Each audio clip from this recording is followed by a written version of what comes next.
Clifton urban forest, ये सामने आप पीछे आप जो देख रहे हैं लेगून, ये हमने सीवरेज के पानी से, यानी कि जो म्यूनसिपल वेस्ट का पानी जो आता है नाले का, उसको और समंदर को मिला के हमने ये लेगून बनाई थी। आपको फ्लेमिंगोज बैठे हुए नजर आ रहे हैं, हालांकि गंदा पानी है, लेकिन चूंकि TDS कम है, 1700 TDS है, मतलब समझिए कि मीठा पानी है, तो ये सारा हो चुका है। अब आप अंदाजा करोगे 53 करोड़ गैलन पर डे गंदा पानी जो है समंदर में जा रहा है।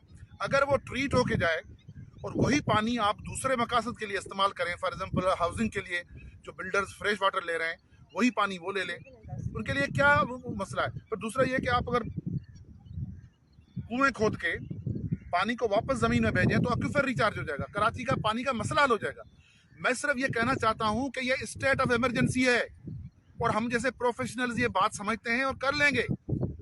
आपको मैं बताऊं कि जो मेरे साथ सुंदुल साहबा हैं, ये साइंटिफिक डाइवर हैं और रेगुलरली ये समंदर में नीचे जाती हैं। आपने क्या देखा है, मुझे ये बताएं। The pollution is severe, plastic pollution, लेकिन सबसे बड़ी प्रॉब्लम इस वक्त इज algae blooming, उसको कहते हैं रेड टाइड। और जब रेड टाइड आ जाते हैं तो वो कितनी बड़ी है लेयर? वो 4 साल पहले तो 2 मीटर तक था, आजकल तो 5 मीटर तक आ गया है। 5 मीटर मीन 15 फुट।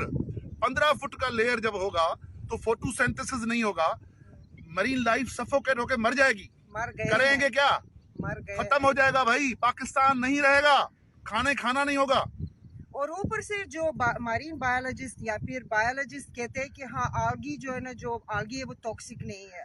सही है, वो टॉक्सिक नहीं है, लेकिन वो टॉक्सिक बैक्टीरिया को हाउस कर लेता है। फेक प्रोफेशनल्स ने बेड़ा गर्क किया है, अफलातून जिसे हमें कहते हैं, जिनको पता चलेगा नहीं है, इस मुल्क का बेड़ा गर्क हो चुका है। मैं आपको ये कहूँ, सैलानी को, JDC को, ये जितने भी फलाही इदारे हैं जो खैरात का काम कर रहे हैं, लोगों को खाना खिला रहे हैं, अच्छा काम है, लेकिन यार ये एक ट्रीटमेंट प्लान कितना खर्चा करेगा? 20 लाख रुपए। अब कितने नाले का, 50-60 नाले हैं हमारे, कितना खर्चा? 2, 4, 3, 5 करोड़ रुपए के अंदर जो है ना आपका सारा, हम वॉलंटियर करने के लिए तैयार हैं, हम प्रोफेशनल्स हैं, लेकिन अगर आपने आंख नहीं खोली, मैं बता रहा हूं और मैं चैलेंज कर रहा हूं, किसी ने मुझसे डिबेट करनी है आके करो, कि पाकिस्तान के वाटर्स में मछली तो क्या कोई चीज नहीं रहेगी, बर्बाद हो जाएगा और कार्बन डाइऑक्साइड की इमिशन होगी, क्योंकि जब कोरल्स ही नहीं रहेंगे।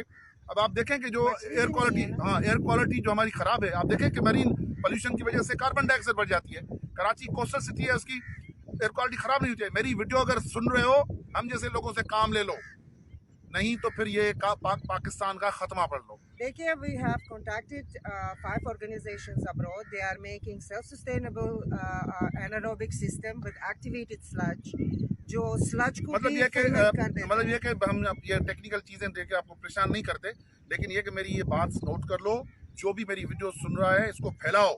अगर इस मुल्क से कोई प्यार है आपको, और अगर आपने ये सोचा हुआ है ना कि कहीं और जाके रहेंगे, तो ये नोट कर लो कि अल्लाह का जो रिएक्शन होता है वो बड़ा अजीब होता है। इस तरह नहीं है कि कहीं और जाके रहो, यहाँ बेड़ा गर्क करो, इस मुल्क को बचाने की कोशिश करो। Thank you.